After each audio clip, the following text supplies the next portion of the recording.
Volts है India का number 1 AC brand. क्या ये सच है? अगर ये सच है तो आप मुझे कमेंट भी कर सकते हो। तो नमस्कार दोस्तों, आज की हम वीडियो में हम टाटा का वोल्टस एसी 1.5 टन का अनबॉक्सिंग एंड इंस्टॉलेशन करेंगे। इस तरह से इसकी पैकिंग है, आप देख सकते हो। लिखी हुई है branding Voltas Tata product and number 1 brand. ठीक है, तो चलिए इसकी अनबॉक्सिंग एंड इंस्टॉलेशन करते हैं। तो आप देख सकते हो इसकी जो सीरियल नंबर, मतलब एक इसकी जो इन्फॉर्मेशन दी हुई है, आप देख सकते हो कैसा प्रोडक्ट का जो मॉडल नंबर लिखा हुआ है, मॉडल का नाम है, आप देख सकते हो इस पे के ऊपर लिखा हुआ है। मॉडल का नाम आपको मैं बता दूं, वोल्टस वेक्ट्रा जेनिथ सिल्वर। ये इसका 1.5 टन का प्रोडक्ट है। 1.5 टन नहीं लिखा होता है, इसके ऊपर लिखा हुआ 183V एंड इसके साथ निकला वेक्ट्रा जेनिथ सिल्वर और इसका कोड दिया हुआ है। जो ये कोड है, मतलब मॉडल 183 ही होते हैं 1.5 टन का। ठीक है, इसके ऊपर सब कुछ लिखा हुआ है, MRP लिखी हुई है, प्राइस लिखा हुआ है, सब कुछ आप देख भी सकते हो। जब आप AC लगा सकते हो, इस तरीके से होता है। तो अब हम इसको अनबॉक्स करते हैं। इस तरीके से आप इसकी पैकिंग खोल सकते हो। ठीक है, आपको एक ढंग भी बता दूंगा कि अगर आपने AC इंस्टॉल खुद से करना, किस तरीके से आप खोल सकते हो। ठीक है, हमने जैसे अनबॉक्स किया, ये इस तरीके की इसकी पैकिंग है। आप देख सकते हो इतनी अच्छी पैकिंग है, मतलब यह है कि ट्रांसपोर्ट से माल आता है कि दिक्कत ना आए। ठीक है, इसलिए थर्मोकोल दी हुई थी अच्छे से। ये इसकी कागज़ दिया हुआ, लिफाफा दिया हुआ, इसके ऊपर सब कुछ है। इसमें रिमोट भी है, रिमोट है। ठीक है, देख सकते हो आप रिमोट के साथ इन्होंने सेल भी दी हुई है। चलो ये भी है, ये देख सकते हो इतना बड़ा कागज़ दे रखा है, इतना इसके ऊपर सब स्टेप बाय स्टेप जो भी इसके रिमोट के ऊपर, मतलब जितने भी स्विच है उसका जितना भी इंफॉर्मेशन है इस कागज़ के ऊपर है। कोई अगर ग्लिच आता है, कई बार बाई चांस मतलब AC में ग्लिच आ जाता है, एरर आ जाता है, तो आप कौन सा मतलब क्या कोड यूज़ करोगे वो इसके ऊपर लगे। ये इसका रिमोट है। ठीक है, इसके साथ इन्होंने सेल भी दी हुई है, निप्पो के सेल है। चलो 20 रुपये में, ठीक है, दिए हुए नहीं, खुद से ख़रीदने पड़ते, इतना महंगा AC ले लिया अब। तो इस तरीके से आप इसको उल्टा करके ना इसको खोल सकते हैं। ठीक है, अच्छे से खुल जाएगा आपका जो AC है। नहीं बाद में क्या होगा कि आप सीधे से आप निकाल नहीं सकते। ठीक है, क्योंकि उल्टा रख के इसके नीचे एक प्लेट होती है, वो हमने लेनी होती है, वो जरूरी प्लेट होती है। पहले प्लेट ही लगानी होती है। जो हमने ये जहाँ से हमने टेप उखाड़ी, ये लोहे की जो आप प्लेट देख रहे हो, यही प्लेट हमारे लिए ज़्यादा जरूरी है, क्योंकि इसके ऊपर ही हमारा AC इंस्टॉल होगा। इसके अकॉर्डिंग ही हमने जो इसके आउटलेट्स वाले पाइप है जो इंडोर के आउटडोर से जुड़ने हैं वो लगेंगे। तो ये शीट है, तो ये आप देख सकते हो इस तरीके से पहले हमने पूरा लेवल में पूरा सीधा करके हमने इसके जो निशान है वो लगा लेना है। बहुत इसमें सुराख है, आप जितने मर्जी जैसे जितना आपका मन करे उतने सुराख कर ले, लेकिन 6 या 7 सफिशेंट है, इतना 12 नहीं होता है इंडोर। आपको मैंने बताना भूल गया, जो ये पहले हमने करा ये इंडोर है, पहले हम इंडोर का सेट करेंगे, उसके बाद हमने सुराख कर लेना जहाँ जहाँ इसके पाइप आएगी। आप 1 सेंटीमीटर से भी इसका नाप ले सकते हैं। ठीक है, जब हमने क्या करना है कि वायर दी होती है, ठीक है, वायर दी होती है 4 कोर, वो आपने इसमें कनेक्ट कर देनी है। वो क्या कहाँ करनी है, जो इसके ऊपर एक ढक्कन होता है, आप अगर उसको उखाड़ोगे तो निकल जाएगा। ठीक है, जहाँ जाली डली होती है, तो उसके बाद यहाँ पे एक डिब्बी आएगी, उसमें आपने कनेक्शन करना है। वो जो कनेक्शन होता है वो आउटडोर को लगेगा, ये वाला कनेक्शन। ठीक है, इसमें वायर आई हुई है, जैसी वायर आपने अंदर लानी है वैसे ही आपने बाहर लगानी है।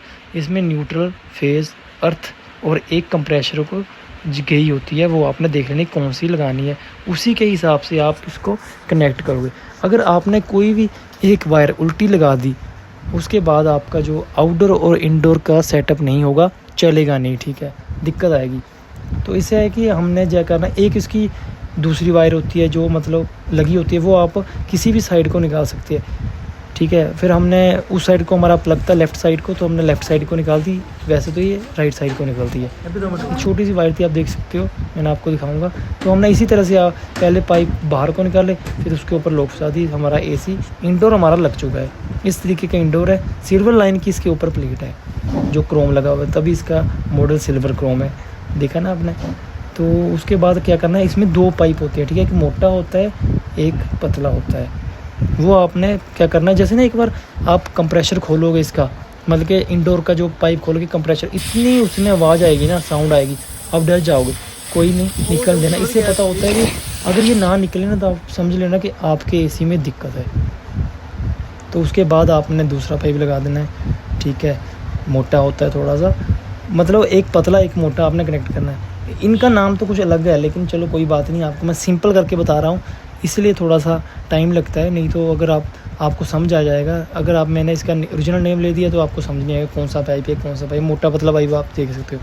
जो एक वायर आई हुई है वो आपने जो हमने अंदर जोड़ी थी वो आप कंप्रेशर में भी जोड़ोगे, वैसे ही आपने बताया था। तो बस ऐसे ही पतला पाइप एक तो हमारा इंडोर को कनेक्ट हो गया, एक आउटडोर को कनेक्ट हो जाएगा। अच्छे से आपने इसको टाइट कर देना है। आप टेम्पलिंग टेप का भी यूज़ कर सकते हो, प्लम्बर के पास होती है जो वाली, प्लम्बर हमने हार्डवेयर से मिल जाती है, कोई बात नहीं।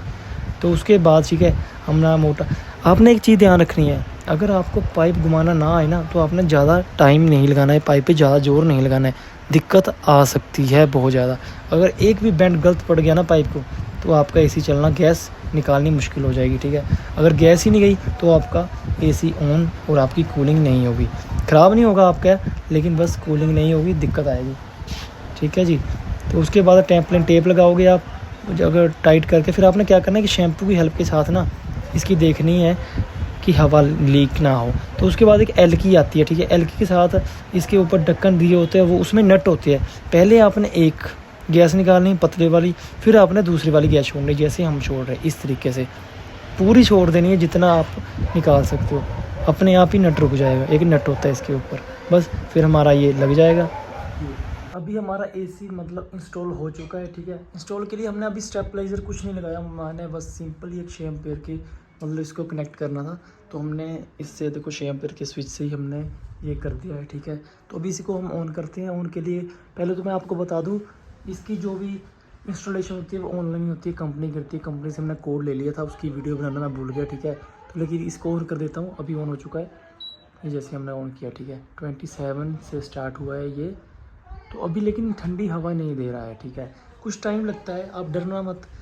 ये देखिए ये भी इसके जो हमारे माउथ है, इसका कहने का मतलब जो भी है ओपन हो चुका है। अभी देखो थोड़ी देर बाद इसका जो ठंडी हवा आने लगी। कई बार क्या करता है कस्टमर डर जाता है कि इसकी जो कूलिंग नहीं हो रही, कई बार नया नया होता है, तो इसको चलने के लिए 15 मिनट लग जाते हैं स्टार्टिंग में, बाद में ये कंटिन्यूसली काम करता रहता है। कहने का मतलब मेरा ये था कि अगर आप फर्स्ट टाइम एसी लगा रहे हो, अगर आपको लगे ये कूलिंग कम कर रहा है तो आपने डरना नहीं है। आपके वहाँ मतलब बिजली की प्रॉब्लम भी हो सकती है, इलेक्ट्रिसिटी कम भी हो सकती है, उसको अगर आप स्टेबलाइज़र लगाओगे फिर इसकी जो कूलिंग है वो ज़्यादा बढ़ जाएगी। लेकिन ये इन्वर्टर एसी है, कंपनी का दावा है कि स्टेबलाइज़र की लोड नहीं पड़ती, कुछ टाइम बाद इसकी कूलिंग खुद पे खुद बढ़ जाती है, वो आप देख सकते हो। अभी ये हमारी कूलिंग कर रहा है। इसके रिमोट कंट्रोल देख लो, रिमोट कंट्रोल तो कुछ नहीं है, ठीक है, प्लस माइनस का निशान है, मतलब टेम्परेचर हमारा देखिए। तो इसकी जो लैंप है, लैंप आप इसे बंद भी कर सकते हैं, अभी ऑन है, ये बंद कर दिया, ठीक है, ये ऑन कर दिया हमने लैंप, ये देखिए ये इसका रिमोट है, ठीक है। ये अगर इसमें मोड देखोगे आप तो जैसे ये देखो ये आया मोड 5D पे, आप देख सकते हो कैसे काम कर रहा है ये देखो कैसे काम कर रहा है, इसका मोड है ये वाला, ठीक है। तो मोड अलग अलग मोड है इसमें, ये एक दूसरा मोड लगाया हमने जो 32 पे आ गया, ठीक है, 32 पे पता नहीं, एक और मोड करिए 26, 3 मोड है इसमें, ठीक है। ये मोड मुझे नॉर्मल है, आप इस पे सेट कर सकते हो, ये बढ़िया, ठीक है, एक मोड है। तो बाकी है स्लीप मोड है, वी स्विंग है, एच स्विंग नहीं होगा क्योंकि इस मॉडल में एच स्विंग नहीं है, टर्बो हो जाएगा आई थिंक, देखा टर्बो, हाँ टर्बो है, टर्बो में स्पीड बढ़ गई, टर्बो में लोड बढ़ रहा है, ठीक है, आप देख सुन ही सकते हो साउंड, ये देखो ये टर्बो है। तो ये सेट है, AQI नहीं है, वाईफाई नहीं है इसमें, ये टेम्परेचर रूम टेम्परेचर है, 32 अभी room temperature, timer on timer off, saver पता नहीं क्या है, सेवर, हाँ सेवर 24, ठीक है। ये जैसे सेवर दबाया तो 24 पे आ गया इसका जो भी था। तो टर्बो बंद कर देते हैं, टर्बो मैंने बंद कर दिया अभी। तो इस तरीके से है, अभी इस वीडियो को कुछ नहीं करना, आपने शेयर करना है उन दोस्तों को भेजने जो वोल्टास का एसी इंस्टॉल कर रहे हैं। ये आप इसका कंप्रेशर देख सकते हो, ठीक है, वोल्टास टाटा प्रोडक्ट्स, इसके ऊपर भी लिखा हुआ है इन्वर्टर एसी है ये इसका मॉडल, ठीक है, आपको दिखा दूँ, ये मॉडल है वेक्ट्रा जेनिक सिल्वर जो भी उसके ऊपर लिखा हुआ है, ठीक है, ये चल रहा है अभी, ठीक है। देखते हैं कूलिंग देख सकते हो इसकी, आप साउंड सुन सकते हो, ये आप देख सकते हो इसके ऊपर क्या लिखा है, टेम्परेचर है, ठीक है, मतलब जब इसका टेम्परेचर सेट हो जाता है खुद पे खुद कंट्रोल कर जाता है, जो टेम्परेचर दिखाता है इसकी वजह से आता है, सेंसर लगा हुआ है टेम्परेचर का। तो ये देख सकते हो आप पाइप में से जो पानी निकल रहा है, थोड़ा थोड़ा पानी निकल रहा है, देख सकते हो ना आप, इस तरीके से पानी निकलना चाहिए। इस तरीके से आप इसकी सेटिंग करवा सकते हैं, कर सकते हैं अगर आप टेक्नीशियन हो तो, नहीं तो आपको कंपनी से या बंदा या कोई भी इलेक्ट्रीशियन होता है इसके लिए वो आप बुला सकते हो।